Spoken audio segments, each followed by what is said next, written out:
2022년 11월 25일에 주시는 하나님의 말씀은 잠언 30장 24절로 28절까지의 말씀입니다.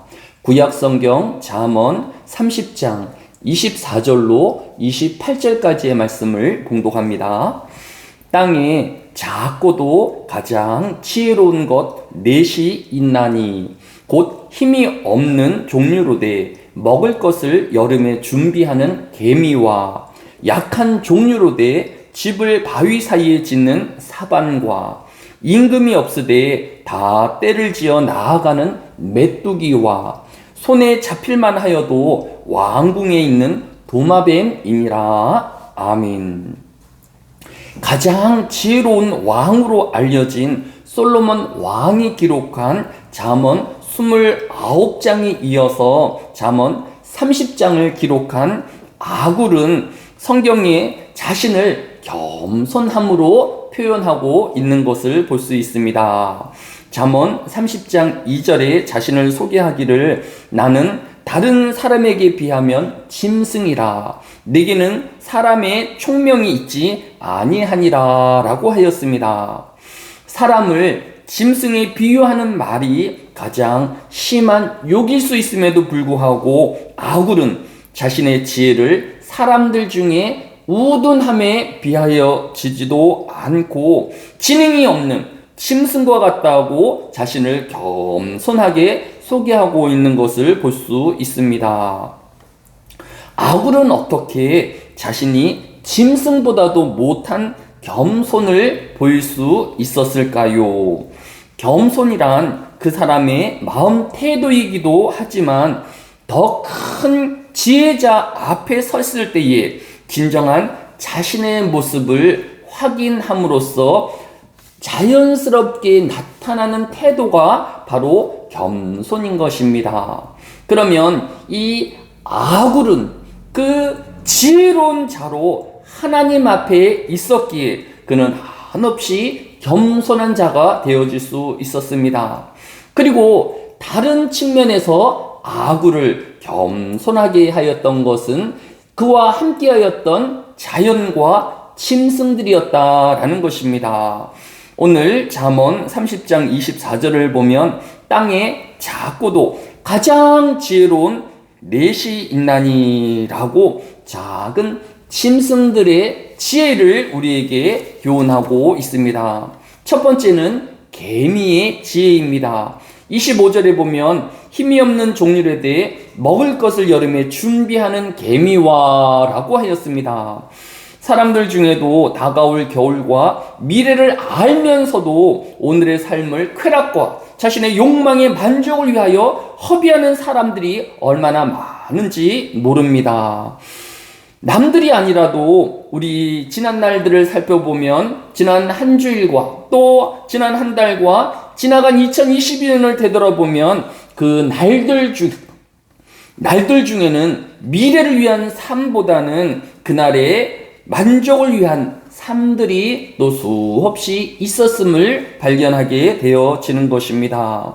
많은 개미들이 겨울을 위하여 양식을 준비하고 추운 겨울을 피하기 위하여 더 깊은 땅속 굴을 파지만 대부분의 개미는 그 준비되어진 겨울을 맞이하기도 전에 죽고 만다고 합니다. 개미는 자신의 생명이 길지 못하지만 자신들의 후예와 이어져야 할 개미굴을 위하여 기꺼이 오늘의 수고와 땀을 흘리며 준비하는 삶을 살아가는 것입니다. 아굴은 죽음 이후에 아무런 준비도 없이 현재를 즐기며 타락과 죄 가운데 사는 모든 사람들을 향하여서 미래를 준비하는 개미의 지혜를 배우라고 교훈하고 있는 것입니다. 두 번째는 아굴은 자연을 오래 관측하고 경탄하게 한 지혜자는 사반이었습니다. 오늘 본문 26절에 보면 약한 종류에 대해 집을 바위 사이에 짓는 사반과라고 하였습니다. 여기 등장하는 사반은 이스라엘의 등짐승인 토끼와도 비슷하지만 구별되어지고 오소리와도 비슷한 들짐승들입니다. 토끼와 달리 스스로 굴을 파지 못하기에 바위들이 어긋난 틈을 자신의 집으로 사는 광야의 동물인 것입니다. 바위를 자신의 집의 지붕과 벽으로 삼기에 큰 지진이나 폭풍우가 몰려와도 다른 집들은 무너지고 흔들릴지라도 사반의 집만큼은 온전하고 견고하게 서 있기 마련인 것입니다. 바로 사반의 지혜는 스스로를 의지하지 아니하고 바위를 의지하는 삶이었다라는 것입니다.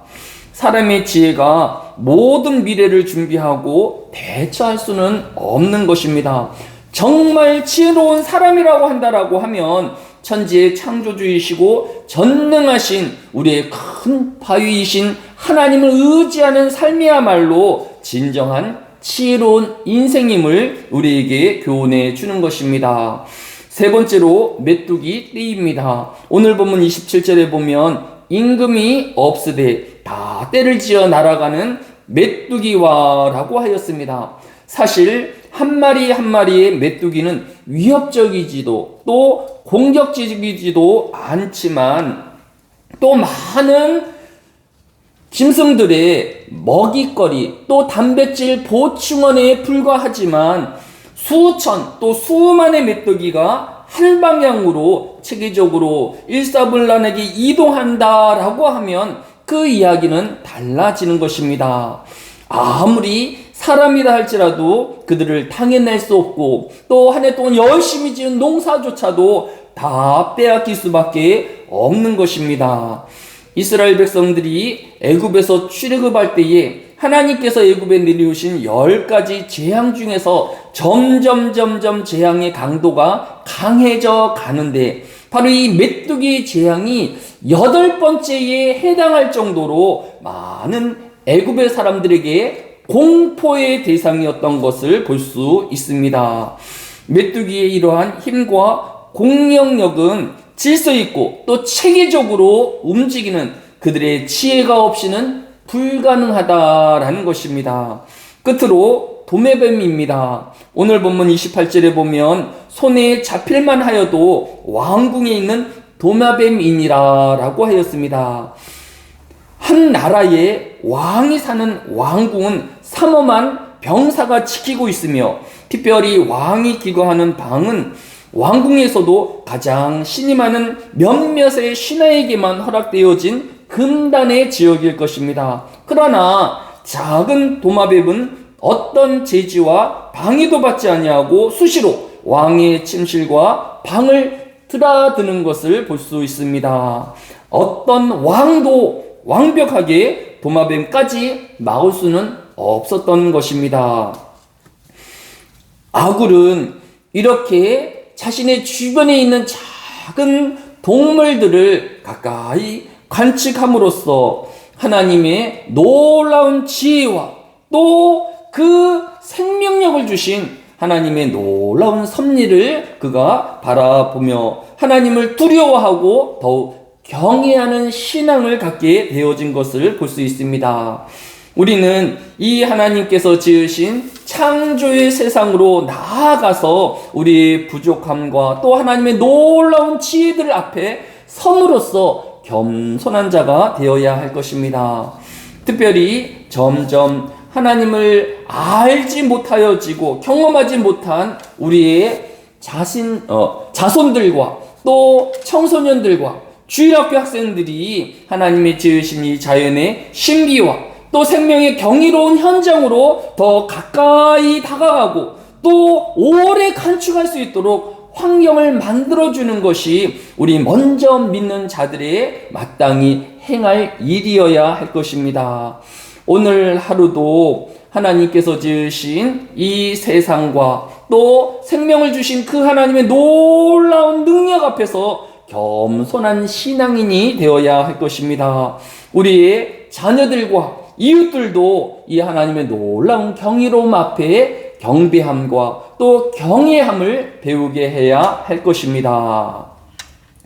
사랑이 많으신 아버지 하나님, 이 한날에도 작은 하나님의 생명조차 하나님의 영광을 드러내며 지혜가 깃들어 있는 것을 바라보게 하여 주시기로 합니다. 교만하게 하지 아니하시고 겸손하여서 하나님을 찬양하는 하루가 되어지게 하여 주시고, 감사하는 하루가 되어지게 하여 주시며, 예배하는 하루가 되어지게 하여 주시고, 더욱더 간절히 부르짖는 기도의 시간들이 되어지는 하루 되어지게 하여 주시기로 합니다.